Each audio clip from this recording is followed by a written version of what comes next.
DaVinci Resolve recently shipped its 21st version, and it's a massive update. I'm a bit late to the party, but I took my time to properly test these new features. Most of it won't touch your workflow, but these 6 features are worth taking a closer look. My name is Vitas, I've been editing and color grading in Resolve for more than 6 years now, and I'm here to hand you the tricks I wish I had on day 1. Let's jump right in. First one, straight and simple, blemish removal. If you work a lot with portraits, face close-ups or beauty work, you're gonna love this. Before this, removing a blemish in Resolve meant masking the skin, tracking and using either texture or face refinement plugins. Totally doable, but a bit annoying. Now it's one slider. It handles spots, pores and small discolorations, and the skin texture around it stays quite natural, which is exactly what you want. Number 2, UltraSharpen.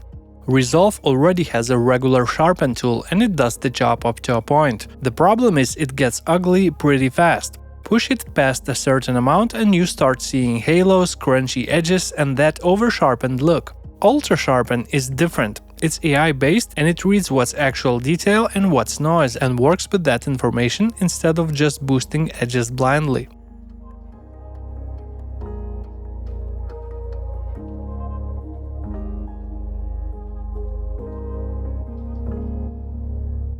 And here's where it gets fun. When combined with Magic Mask, you can actually push UltraSharpen far enough to bring a slightly out of focus subject back to the front. Not perfectly, but enough to save a shot you'd otherwise throw away.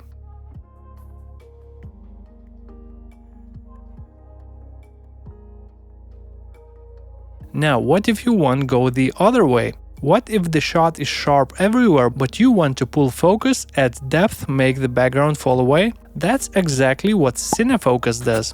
Before this, the go-to workaround was combining a depth map with the lens blur effect.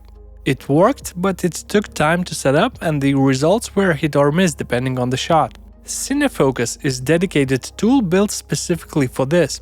Adjustable focal range, aperture, bokeh shape, enough controls to make it look convincing. It's still a fake bokeh effect, but for most shots it gets you pretty close. And the part I really like, it's fully keyframeable, so you can animate a rack focus directly on the timeline.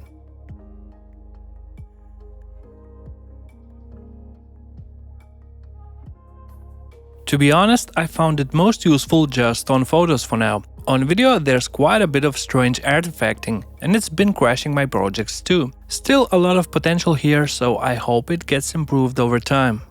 Number 4, Magic Mask render in place. If you've used Magic Mask on real project, you know the frustration. You track your subject, everything looks great, then adjust the grade a little, hit export, and Resolve starts retracking the entire clip from scratch, every single time. On longer clips it could take forever. On some machines it just hung completely, colorists were manually rendering in place before every delivery just to avoid it. Now that's baked in as a proper feature. Once you are happy with a track, you cache it as a traveling matte node, directly in the node graph. Resolve doesn't touch it again and export runs much faster.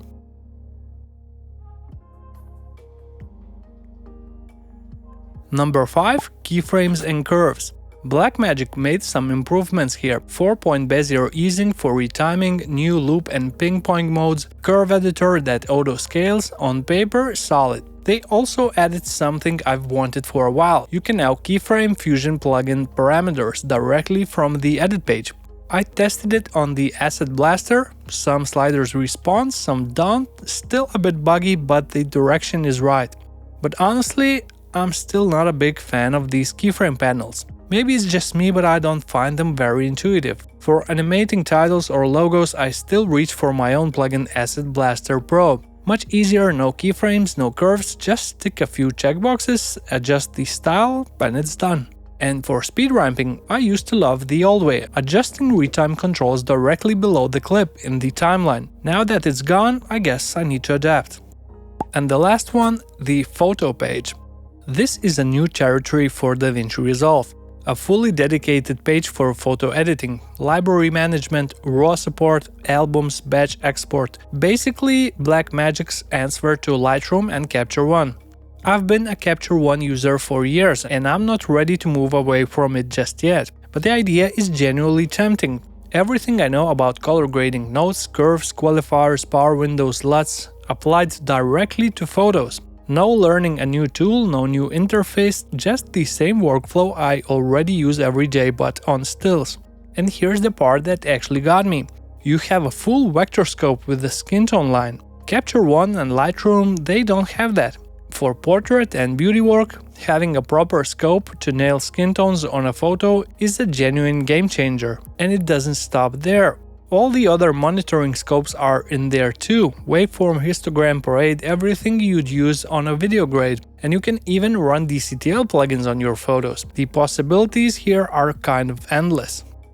What I'm still missing here is brush tools, lens correction profiles, and maybe a keystone feature. Small gaps, but they are the reason I'm still on Capture One for now. I'm still testing the photo page, but if it keeps developing the way it looks right now, it's gonna be my go-to once it matures a little.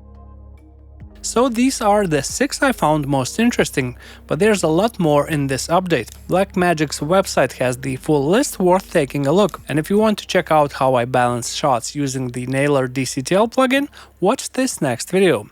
See you in the next one.